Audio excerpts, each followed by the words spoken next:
রাস্তার অবস্থা দেখাবো আপনাদের। কয়েকদিন আগেই যে ভয়াবহ দুর্ঘটনা ঘটে গেছে বরানগরে, আমরা দেখেছি সেখানে রাস্তার ধারে স্টোন চিপস, বালি, পাথর জড়ো করে রাখা ছিল, ফলে রাস্তা হয়ে গেছে সংকীর্ণ। মানুষের চলাচলের রাস্তাও নেই, ফুটপাত দখল করে ইমারতি দ্রব্য রাখা রয়েছে, যা তৃণমূল জামানা থেকে আমরা দেখে আসছি যে রোগটা তা এখনো সারেনি। আর সেই রোগটাই সারাতে এবার কড়া ব্যবস্থা নিচ্ছে রাজ্য সরকার। আমরা তুলে ধরছি আপনাদের সামনে একের পর এক রাস্তার ছবি। আদৌ কি হুঁশ ফিরেছে মানুষের? আদৌ কি সচেতন হয়েছি আমরা? রাস্তার অধিকার দাও ফিরিয়ে রাস্তা। বরানগরের দুর্ঘটনার পরেও হুঁশ যে ফেরেনি, সচেতনতায় বিগ জিরো শহর থেকে জেলা, সেই ছবিটাই উঠে আসছে। এগরার ছবি দেখাবো শুরুতেই আপনাদের।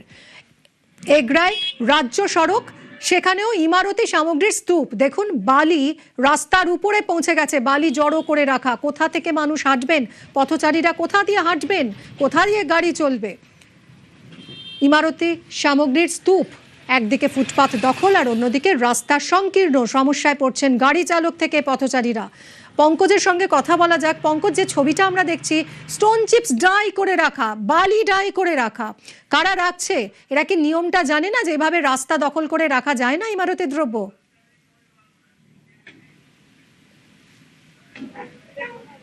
দেখো মিমি, একেবারে নিয়ম কিন্তু এরা জানে না নয়, জানে।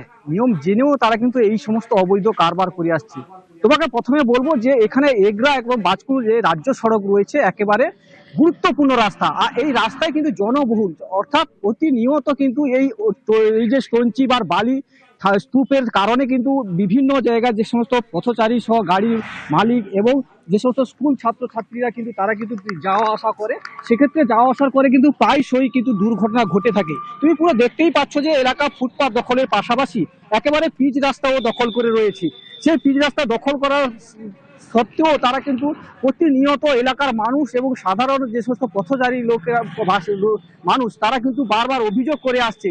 তারা বারবার জানাচ্ছেন যে অবৈধ যে সমস্ত কারবারিরা, তারা কিন্তু যেখানে মুনাফা লাভের জন্য এই প্রাণ নিয়ে ছিনিমিনি খেলছে, সেক্ষেত্রে প্রশাসনের দিকেও তারা আঙুল দিচ্ছে বা বলছে, তারা জানাচ্ছেন বারবার প্রশাসনকেও বলা হয়েছে, সেক্ষেত্রে প্রশাসনও কোনো সুরাহা নেয়নি। সেক্ষেত্রে এই যে অবৈধ যে সমস্ত বালি এবং টনচিপ এবং যে সমস্ত পাথর, তারা কিন্তু রাস্তা দখল করে তারা মুনাফা লাভের জন্য কিন্তু তারা এই সমস্ত করে আসছে। সব মিলে একেবারে এগরা বাজকুল এই রাজ্য সড়ক গুরুত্বপূর্ণ রাস্তার যে জায়গায় আমি দাঁড়িয়ে রয়েছি, একেবারে মংলা মারো সংলগ্ন মোহাম্মদপুর এলাকায়। এই সমস্ত জনবহুল এলাকায় রাস্তার উপরে টনচিপ থেকে শুরু করে বালি, এবং তুমি জানো শুধু বালি নয়, এবং কিছু কিছু ব্যবসায়ীরাও রয়েছে যে সমস্ত কাঠের মিলের, অর্থাৎ সব মিলের যে ব্যবসায়ীরা রয়েছে, তারা কিন্তু এই রাস্তা ধারে কিন্তু কাঠ কিন্তু জড়ো করে রেখেছে। প্রায়শই দুর্ঘটনা ঘটে আসছে, এবং বর্ষার সময়, বর্ষা এলেই পিচ্ছিল করে পড়বে, তারা কিন্তু গাড়ি থেকে, মোটরসাইকেল থেকে, সাইকেলে করে যে সমস্ত পথচারীরা যায়, তারা কিন্তু বারবার অভিযোগ করে আসছে এই সমস্ত। আমরা একবার শুনি কি বলছেন এলাকার মানুষ, কতটা সমস্যায় পড়েছেন তারা। বালি ফেলে এখানে বহুবার অ্যাক্সিডেন্ট হয়েছে, বারবার জানানো সত্ত্বেও বালি তুলছে না, রাস্তার উপর থেকে বালি পড়ে থাকে। এবং এখানে অসাধু ব্যবসায়ীর নাম হচ্ছে বলরাম, ওকে বারবার বলার পরও শুনছে না, বলছে আমি থানায় জানানো হয়ে আছে, আমার থানায় জানে। এগুলো তো আমি প্রতিবাদ করি, এগুলো রাখা এটা কিছু ব্যবসায়ী মুনাফা লাভের জন্য এগুলো করছে, কিন্তু এগুলো করা উচিত নয়। না, এটা তো ঠিক না, এটা অবৈধ কাজ, এটা প্রশাসনিকভাবে দেখা উচিত। আমরা জনসাধারণ রাস্তাঘাটে হাঁটার ফুটপাত পাবো না, অথচ মাল পড়ে থাকবে, এটা ঠিক না। অ্যাক্সিডেন্ট হওয়ার সম্ভাবনা বেশি তো, এবং আমরাও তার প্রতিবাদ করলে তো আমাকে তো কোনো কথাই শুনবে না এরা। এটা সরকারকে একটু নজর দিতে হবে, বর্তমান সরকার এগুলো ঠিক করতে পারবেই। রাস্তার অধিকার দাও ফিরিয়ে রাস্তা। এখন দেখাচ্ছি আপনাদের যে ছবি, উত্তর 24 পরগনার শাসনের একটি রাস্তার ছবি। দুর্ঘটনার পরেও যে হুঁশ ফেরেনি সেটা একেবারে স্পষ্ট এই ছবি থেকেই। শাসনে ফুটপাত দখল করে ইমারতি সামগ্রী, স্টোন চিপস জড়ো করে রাখা শাসনের এই রাস্তায়। জিয়াউলের সঙ্গে কথা বলা যাক। জিয়াউল, এই সব ইমারতি দ্রব্য কি এখানেই এভাবেই সারা বছর ধরে পড়ে থাকে? এটাই নিয়ম হয়ে দাঁড়িয়েছে এখানে? একদম দেখো এটাই কিন্তু নিয়ম, অর্থাৎ ফুটপাত দখল করে সেখানে বালি পাথর স্টোনচিপ সেখানে কিন্তু সেখানে রাখা হয়েছে এবং শুধু এক দুদিনের জন্য নয়, বছরের পর বছর এটা রাখা হয়। ফলে তার জন্যই প্রতিনিয়ত ঘটে দুর্ঘটনা। তার কারণ ফুটপাত দখল করে এই ধরনের ইমারতি দ্রব্য বালি পাথর সেখানে রাখা হয়েছে, ইটের পাজা সেখানে রাখা হয়েছে এবং এলাকার মানুষ যেটা বলছেন যে বছর ভর রাখার ফলে সেখানে ফুটপাত দখল হয়ে যাচ্ছে এবং সাধারণ মানুষ যখন যাচ্ছেন তখনই দুর্ঘটনা ঘটছে, এমনটাও কিন্তু এলাকার মানুষের বক্তব্য। বারংবার বলার পরেও কোনো রকম ভাবে ব্যবস্থা নেওয়া হয় না প্রশাসনের পক্ষ থেকে, এমনটা হুঁশিয়ারি দিয়ে জানাচ্ছেন। কিন্তু যেভাবে এই ইমারতি যারা দ্রব্য বা ব্যবসা করছেন, বালি পাথর স্টোনচিপের ব্যবসা, তারাই কিন্তু রাস্তার ধারে দখল করছে, রাস্তা সরু হয়ে যাচ্ছে এবং ফুটপাত দখল হয়ে যাওয়ার ফলে সাধারণ মানুষ যখন পথ চলতি মানুষ যাচ্ছেন তখনই দুর্ঘটনা ঘটছে, এই আশঙ্কায় কিন্তু করছেন এলাকার মানুষজন। তুমি জানো দুদিন আগেই কিন্তু দেখা গেছিল বড়নগরের রাস্তার ধারেই ফুটপাত দখল করে সেখানে স্টোনচিপ বা বালি পাথর রাখা হয়েছিল, সেখানেই পড়ুয়ারা যাওয়ার সময় দুর্ঘটনা ঘটে, দুজনের মৃত্যু হয়। তারপরেও প্রশাসন কিন্তু তেমন কোনো লক্ষ্য দেখা যাচ্ছে না, কারণ সরকার ইতিমধ্যে জানিয়েছেন কোনো রকম ভাবে ফুটপাত দখল করে রাস্তা দখল করে এই ধরনের বালি পাথর রাখা যাবে না। কিন্তু কেউ শোনে কার কথা?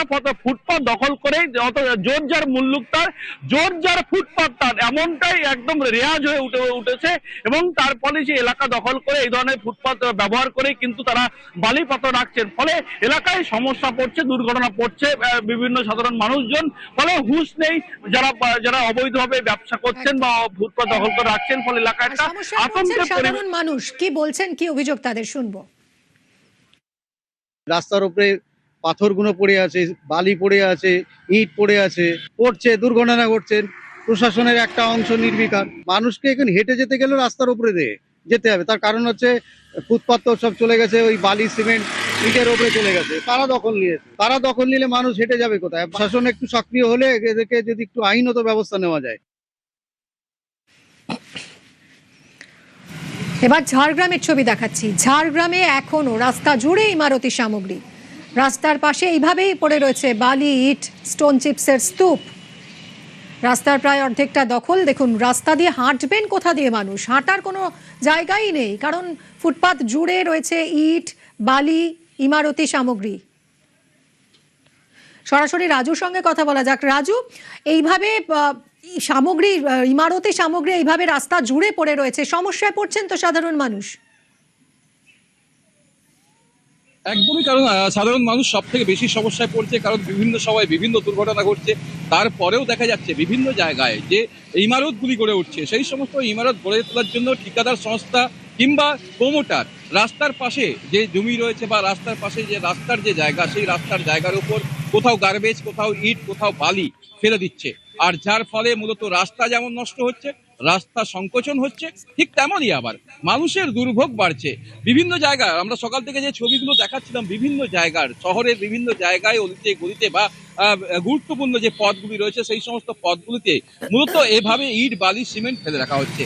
আর দুর্যোগের মধ্যে পড়ছে সব থেকে বেশি সেখান দিয়ে যাওয়া স্কুলের বা কলেজের ছাত্রছাত্রী থেকে অফিস যাত্রী সকলেই, এবং যে সমস্ত বড় গাড়ি চলাচল করে এই রাস্তাগুলো দিয়ে তাদেরকেও সমস্যার মধ্যে পড়তে হয়। বিভিন্ন সময় বিভিন্ন দুর্ঘটনা ঘটে। মানুষের অভিযোগ যে দিনের পর দিন, কালের পর কাল সেখানে ফেলে রাখা হয়েছে এই জিনিসপত্রগুলো। মূলত আগের যে সরকার ছিল সেই সরকারের আমলে এইভাবেই দৌরাত্ম্য চালাচ্ছিল এই সমস্ত ঠিকাদার, প্রমোটাররা। শহরের একাধিক জায়গায় প্রমোটিং হয়েছে, বিভিন্ন জায়গায় যে প্রমোটিংগুলি হয়েছে সেই সমস্ত প্রমোটিং করতে গিয়ে অধিকাংশ জায়গায় রাস্তা নষ্ট করা হয়েছে এবং রাস্তার পাশে যে জমি রয়েছে একদমই। আর এইভাবেই তাদের সেই ইমারতি সামগ্রী তারা ছড়িয়ে ছিটিয়ে রেখে দিয়েছেন রাস্তার উপরে। রাস্তা কারো একার নয়, রাস্তা সবার। তাহলে এইভাবে এই প্রমোটারদের হুঁশ কবে ফিরবে? যে কোনো সময় বড়সড় দুর্ঘটনা ঘটে যেতেই পারে। কি বলছেন এলাকার মানুষ, শুনবো। এটা দুর্ঘটনা ঘটবে তো, হ্যাঁ ঘটলেই পড়ে। তো সেক্ষেত্রে কোনো ব্যবস্থা নেয় না কেউ? এখানে যারা মালিক যারা থাকেই না, পড়েই থাকে। পৌরসভা জানে, সব কিছুই জানে, যারা দেখে তারা কোনো অ্যাক্সিডেন্ট নেয় না। আমরা তো চাইছি অ্যাক্সিডেন্ট হোক। এটা প্রশাসন যেন এই দিকটা একটু নজর দেয়, সাধারণ মানুষের যেন না ক্ষতি হয়, সেটা আমি চাইব। সেই অর্থে সেরকম তো নজর আমি দেখতে পাচ্ছি না, তবে পৌরসভা যেন একটু এদিকটা বেশি ভালো করে নজর দেয়। এটা কম সময়ের জন্য হলে ঠিক আছে, যেমন কাজ চলছে, এটা যেমন কাজ চলছে একদিন হলে ফাঁকা হয়ে যাবে, কিন্তু কোথাও মাসের পর মাস পরে আসে সেগুলো বড় অস্বস্তিকর। কোথাও আবার দেখা যাচ্ছে ইট স্টক করে রেখেছে, স্টক করে, সেগুলো আরও ভয়ঙ্কর। নিজস্ব জায়গায় ব্যবসা করুক, এগুলো তো কাজ করছে, এখনই কাজ করছে, এখনই শেষ হয়ে যাবে। বেশিরভাগ জায়গায় আমরা দেখতে পাচ্ছি যেগুলো ব্যবসা করছে ব্যবসায়ীদের উপর একটু নজর দেওয়া উচিত। এই বৃষ্টিতে গাড়ি ঢোকাতে পারলাম না, এটা তো নিয়ম নেই, আমরা তো জানি স্যার। এই যে আজকেই তুলে নেবো স্যার। সরকার যে নিয়ম করেছে নিয়ম তো মানছেন না সেটা আপনারা। ঠিকই জানি, এখন কিছু করার নেই স্যার। এটার জন্য আমাদেরকে ক্ষমা করে দেবেন স্যার। এতদিন তো কোনো নজরদারি ছিল না, ইচ্ছা মতো প্রমোটাররা রাস্তা জুড়ে বালি ইট স্টোন চিপস রেখে দিয়েছেন। কিন্তু এবার নতুন সরকার এসছে তাই আশাবাদী মানুষ যে এবার নিশ্চয়ই এর কিছুটা সুরাহা হবে। সোদপুরের ছবিটা দেখাই আপনাদের, সোদপুরের স্কুল রোডের ছবি দেখাচ্ছি। দেখুন ইট রাখা হচ্ছে জড়ো করে, বালি তো আছেই, ইট বালির স্তূপ, আবাসনের কাজ হচ্ছে আর সেই জন্য রাস্তা জুড়ে ইট আর বালি এভাবেই পড়ে রয়েছে। কোথাকার বালি, কোথাকার ফ্ল্যাটের বালি?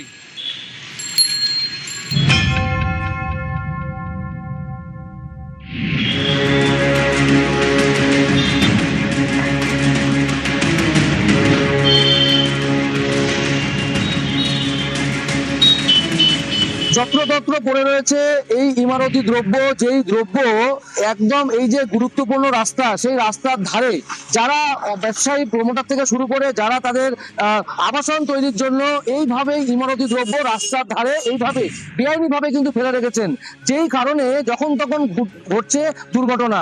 যারা সকালবেলা বাড়ি থেকে বেরাচ্ছেন কর্মস্থলে, তারা আদৌ বাড়ি ফিরতে পারবেন কিনা সেটা নিয়ে রয়েছে প্রশ্ন। এবং যেখানে প্রশাসন পুলিশ তৎপর, সেখানে কোনো রকম ভাবে ঘুম ভাঙছে না এই সমস্ত যারা ব্যবসায়ী থেকে প্রমোটার তাদের।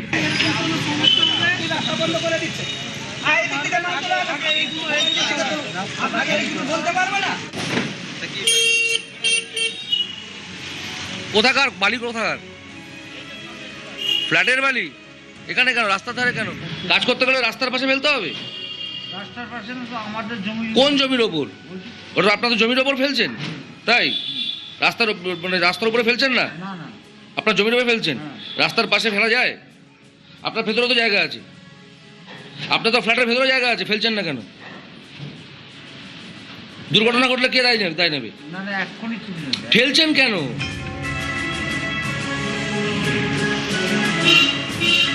এটা কার বাড়ি আছে? বেশিরভাগ বাইক অ্যাক্সিডেন্ট হওয়ার তো বেশি সম্ভাবনা। হ্যাঁ, প্রতিদিন যাতায়াত তো করি, খুবই অসুবিধা হয়।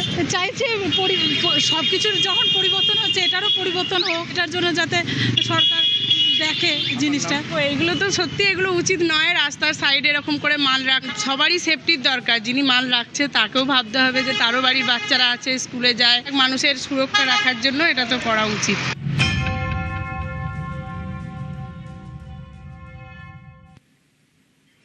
নিউজ 18 বাংলার খবরের জের। রাস্তা জুড়ে থাকা বালির স্তূপের ছবি আমরা দেখিয়েছিলাম গতকাল সকালে, আর সেই বালির স্তূপ সরালো পুলিশ। নিউ টাউনে ভিআইপি মুখী রাস্তায় বালির স্তূপ, রাস্তার অর্ধেকের বেশি অংশ এই বালির তলায়। যানজটে নাজেহাল অবস্থা হচ্ছিল নিত্যযাত্রীদের। গতকালই এই খবর দেখাই আমরা, আর নিউজ 18 বাংলায় এই খবর দেখানোর সঙ্গে সঙ্গেই পুলিশের অ্যাকশন।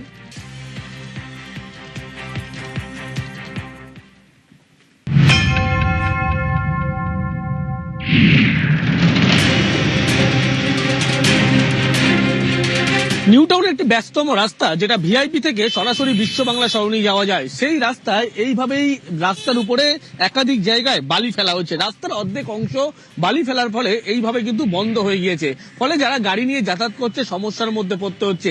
দুর্ঘটনা যেমন ঘটছে, যানজটের সম্মুখীন হতে হচ্ছে, এবং বেশ কিছু অসাধু ব্যবসায়ী তারা এইভাবেই সিন্ডিকেটের কাজ করার জন্য রাস্তার উপরে যেখানে সেখানে বালি ফেলে রেখেছে।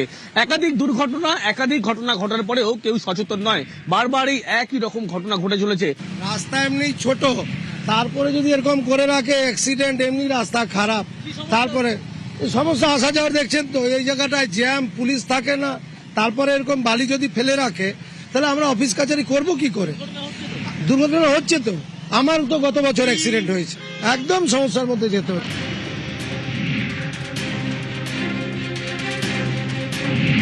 নিউজ 18 বাংলার খবরে যেভাবে যে বালি ফেলা হয়েছিল, এই খবর নিউজ 18 বাংলায় সম্প্রচার হওয়ার পরবর্তী ক্ষেত্রেই পুলিশের পক্ষ থেকে তৎপরতা লক্ষ্য করা গেল। এই মুহূর্তে ছবি দেখাবো নিউ টাউন থানার পুলিশ, তারা কিন্তু ঘটনাস্থলে এসছে এবং এখানে রাস্তার উপরে যারা এভাবে বালি ফেলে যানজট পরিবেশ তৈরি করেছে, পরিস্থিতি তৈরি করেছে, তাদেরকে কিন্তু কারা ফেলেছে এই বিষয়গুলো ইতিমধ্যেই খোঁজ নেওয়া হচ্ছে নিউ টাউন থানা পুলিশের পক্ষ থেকে। নিউ টাউন থানার পুলিশ আধিকারিক তারা যেমন রয়েছে, অন্যদিকে রাস্তার উপরে এইভাবে যে বালি ফেলে সাধারণ মানুষের যে সমস্যার তৈরি করা হয়েছে বা সমস্যার সমাধান কিভাবে হয়, সেই কারণে পুলিশের পক্ষ থেকে এই মুহূর্তে তারা এখানে বালি ইতিমধ্যে সরানোর এই কাজ কিন্তু শুরু করবে তারা জানাচ্ছে। তার কারণ কারা এই বালি ফেললো তাদের বিরুদ্ধে কিন্তু ব্যবস্থা নেওয়া হবে।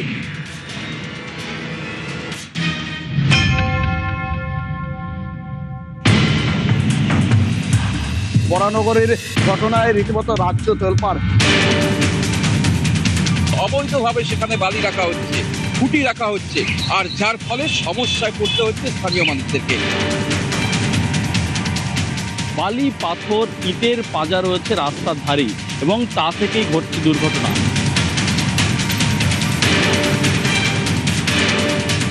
যত্রতত্র পড়ে রয়েছে এই ইমারতি দ্রব্য, যেই দ্রব্য একদম এই যে গুরুত্বপূর্ণ রাস্তা, সেই রাস্তার ধারে।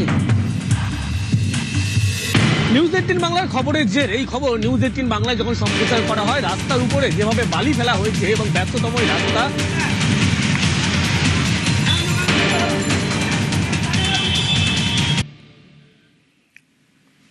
এমকে স্ট্যালিনের ছেলে গ্রেফতার। তামিলনাড়ুর প্রাক্তন মুখ্যমন্ত্রী এমকে স্ট্যালিন, তার ছেলে উদয়নিধি স্ট্যালিন গ্রেফতার হয়েছেন। তামিলনাড়ুর প্রাক্তন উপমুখ্যমন্ত্রী উদয়নিধি।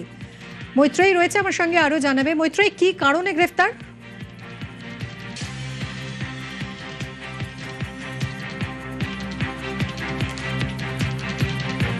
মৈত্রেয়ী, শোনা যাচ্ছে? কি কারণে গ্রেফতার হলেন উদয়নিধি স্ট্যালিনের বিরুদ্ধে অভিযোগ ছিল এবং তিনি তার পাবলিক র্যালি থেকে বেশ কিছু ডেরোগেটরি মন্তব্য করেছিলেন তামিলনাড়ুর বর্তমান মুখ্যমন্ত্রী এবং অভিনেত্রী তৃষার সম্পর্কে, এবং তারই নিরিখে একটি এফআইআর রুজু হয়েছিল উদয়নিধি স্ট্যালিনের বিরুদ্ধে, এবং সেই এফআইআর এর জেরেই কিন্তু আজকে উদয়নিধি স্ট্যালিনকে গ্রেপ্তার করেছে তামিলনাড়ু পুলিশ এবং তাকে আটক করে থানায় নিয়ে যাওয়া হয়েছে। এবং যেটা মূল বক্তব্য, যে গত কয়েকদিন ধরেই কিন্তু তামিলনাড়ুর রাজনীতি সরগরম ছিল এই ধরনের সেক্সিস্ট রিমার্কস পাস করা নিয়ে, এবং সেটা নিয়ে কিন্তু একেবারে পাল্টা তর্ক সে সমস্ত চলছিল, পাল্টা যুক্তি চলছিল, কিন্তু কোনোভাবে কোনো মহিলাকে উদ্দেশ্য করে কিভাবে একটি রাজ্যের বিরোধী দলনেতা তিনি এরকম মন্তব্য করতে পারেন, সেটা নিয়ে অনেক প্রশ্ন উঠছিল। এবং তার পরিপ্রেক্ষিতে তারপরে একটি এফআইআর রুজু হয় এবং আজকে উদয়নিধি স্ট্যালিনকে গ্রেফতার করা হয়েছে। সঙ্গে থাকো মৈত্রী।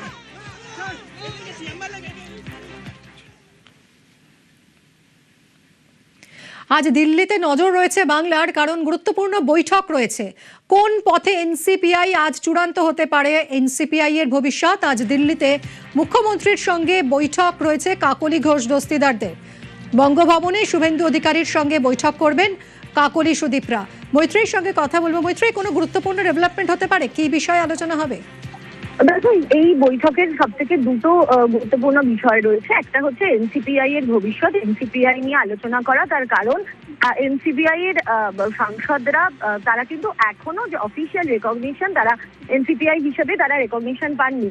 এর মধ্যে কিছু তাদেরই দলের সাংসদ তারা স্পষ্ট করে বলে দিয়েছেন যে তারা এনসিপিআই তে আছেন কিন্তু এনডিএ তে নেই, অর্থাৎ এনসিপিআই এর স্বীকৃতিটা কোথাও একটা তাদের কাছে বড় জায়গা হয়ে গেছে।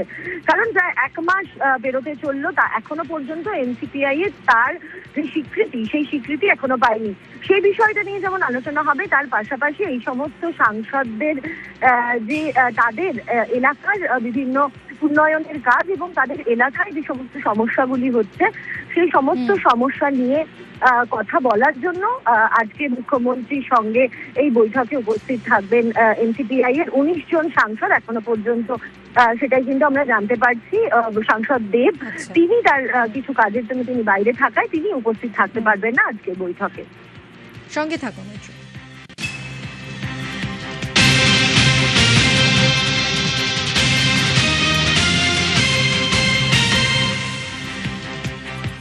আজ যেমন মুখ্যমন্ত্রীর সঙ্গে বৈঠক রয়েছে, অন্যদিকে এনডিএর সঙ্গে সমন্বয় বৈঠকেও এনসিপিআই। মুখ্যমন্ত্রীর সঙ্গে বৈঠকের আগে এনডিএ বৈঠকেও যোগ দেবেন এনসিপিআই সদস্যরা। কথা বলবো, মৈত্রেয়ী রয়েছে সঙ্গে। মৈত্রেয়ী, আরও একবার জানাই আপনাদের, এনডিএর বৈঠকে এনসিপিআই এর সদস্যরা, অর্থাৎ যে তৃণমূল ত্যাগী 20 জন সাংসদ যারা এনসিপিআই এ যোগ দিয়েছেন তারা আজ থাকবেন এই বৈঠকে, এনডিএর সঙ্গে সমন্বয় বৈঠকে।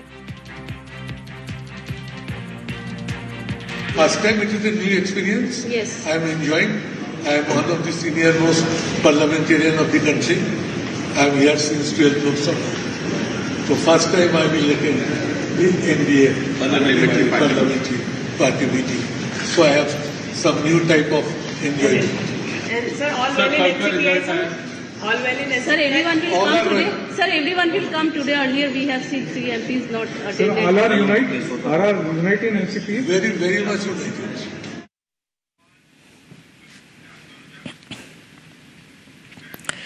এদিকে আবু তাহের এবং খলিলুর রহমান এদেরকে নিয়ে যে একটা জল্পনা তৈরি হয়েছিল, সেই জল্পনা আজ স্পষ্ট করে দিলেন, জল্পনার উত্তর দিয়ে দিলেন বলা যায়, যে এনসিপিআইতেই আছে, এনডিএতে নেই, নিজেদের অবস্থান জানিয়ে দিলেন আবু তাহের, খলিলুর রহমানরা। আজও এনডিএর বৈঠকে যোগ দেননি তারা।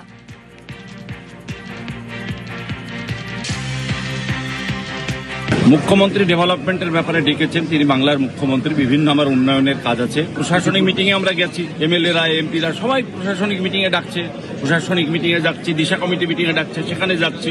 এলাকার উন্নয়নগুলো যদি না হয় তাহলে তারা আরও আমরা পিছিয়ে যাব। আমরা তো বলেছি এনডিএতে আমরা থাকবো না, আমরা বিজেপিতেও যাবো। সমস্যা সব থেকে বেশি বাংলায়, আমাদের বিভিন্ন কাজকর্ম নিয়ে, বিভিন্ন এলাকার উন্নয়ন নিয়ে কোনোভাবেই কোনো মতেই বিজেপিও করবো না, এনডিও করবো না, এটা আপনারা নিশ্চিত থাকুন। এনডিএর আজও মিটিং ছিল, আমরা যাইনি, 3 জন সাংসদই আমরা যাইনি।